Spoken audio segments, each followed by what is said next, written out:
Instituciones. Prefacio.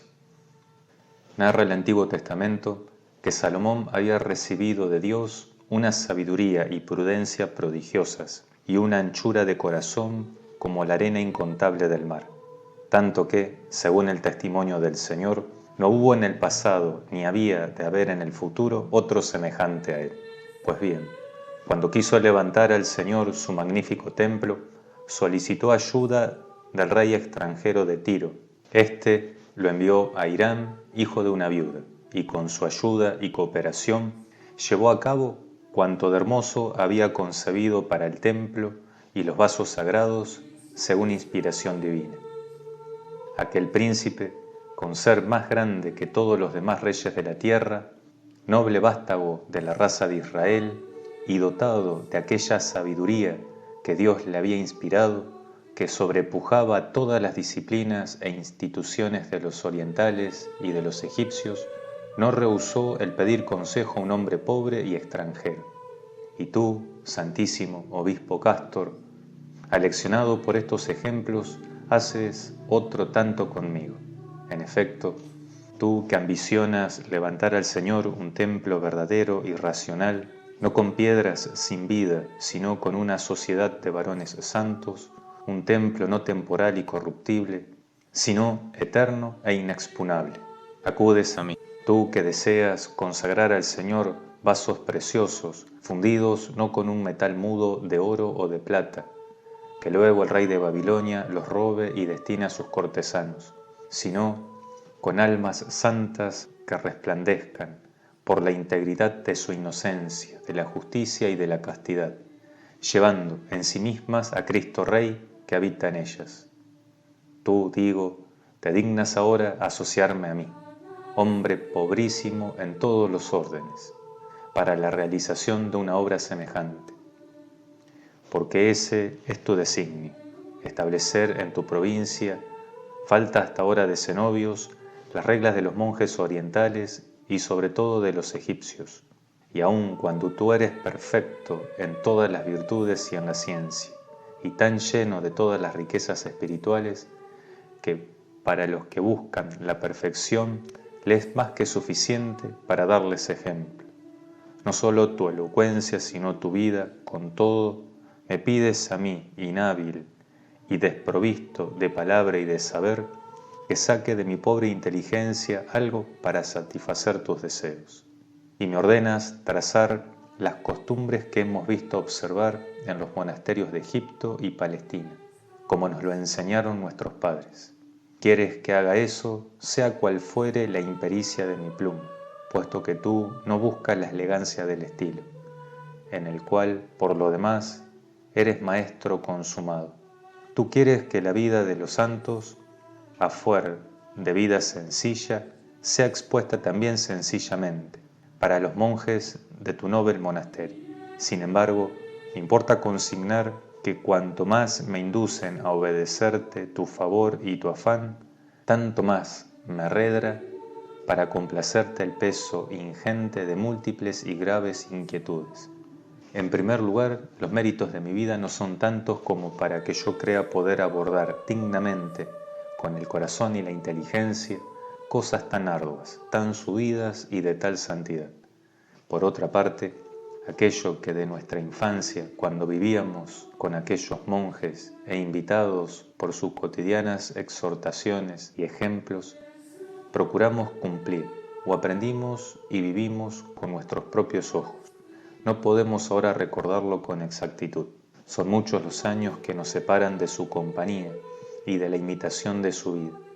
Y no podemos recordarlo de fijo porque una meditación hecha a la ligera y una doctrina verbal de nada aprovechan cuando se trata de enseñar, comprender o retener estas cosas, como quiera que todo esto estriba en la práctica y en la experiencia. Y así como no puede enseñarlas sino aquel que tiene de ellas conocimiento, así tampoco nadie es capaz de penetrarlas y comprenderlas sin aquel que se esfuerza en adquirirlas con igual empeño y ardor. Además, si estas ideas no se someten a discusión, aquilatándolas, por decirlo así, merced a la conversación ininterrumpida con los varones espirituales, fácilmente se echan en el olvido por la incuria de nuestra mente. En tercer lugar, siento resistencia a obedecerte, porque mi pobre palabra no acierta a explicar cuál convendría estas cosas, no ya según ellas merecen de suyo, sino también por el vago recuerdo que conservo en la actualidad. A esto se añade que varones ilustres por su vida y esclarecidos por su palabra, no menos que por su ciencia, han escrito ya con desvelo muchos opúsculos sobre esta materia. Me refiero a San Basilio, San Jerónimo y muchos otros. El primero de ellos, contestando a ciertas cuestiones formuladas por los monjes sobre diferentes puntos en litigio, lo hizo no solo con palabra fácil y elegante, sino también basado en copiosos testimonios de las Sagradas Escrituras. El segundo, San Jerónimo, no contento con publicar muchos libros, fruto de su ingenio, tradujo al latín no pocos escritos griegos. Ahora bien, podría yo con razón ser calificado de presuntuoso por mi audacia, si tras de esos ríos exuberantes de elocuencia dejara yo caer ahora unas gotitas de ella. No obstante, una cosa me infunde aliento, y es la confianza que me inspira tu santidad, y la promesa de que estas nonadas, cualesquiera que sean, van a serte placenteras. Confío también en que solo vas a ofrecerlas a la comunidad de monjes que viven en tu monasterio. Me permito rogarles que, si se desliza alguna cosa menos discreta, tengan la bondad de leerla con caridad, tolerándola con piadosa indulgencia y buscando más la fidelidad a lo que digo que la belleza del lenguaje. Por eso, Santísimo Obispo, modelo único de religión y de humildad, alentado por tus ruegos, emprendo, según las fuerzas de mi ingenio, la obra que me has encomendado. Voy a explicarle a un monasterio novicio que tiene sed de verdad, aquellas directrices y normas de vida que dejaron sin tratar los que nos procedieron. Su propósito fue escribir más bien lo que llegó a sus oídos por referencia de lo que vieron por sí mismos. Desde luego, no es mi designio traer aquí una narración de maravillas y prodigios, y aunque sean muchas y ciertamente estupendas las cosas que he oído contar a nuestros ancianos, y aun yo mismo he visto obrar por sus manos en mi presencia, prescindiré con todo de ellas, porque, sobre no excitar más que la admiración del lector, no le darían instrucción alguna para la perfección de su vida. Solo pretendo, pues, con el favor divino, exponer fielmente, en cuanto cabe, las instituciones de los monasterios. Pero pienso extenderme sobre todo en el origen y las causas de los vicios capitales, que los padres cuentan en número de 8, y de la manera de extirparlos, con arreglo a sus enseñanzas.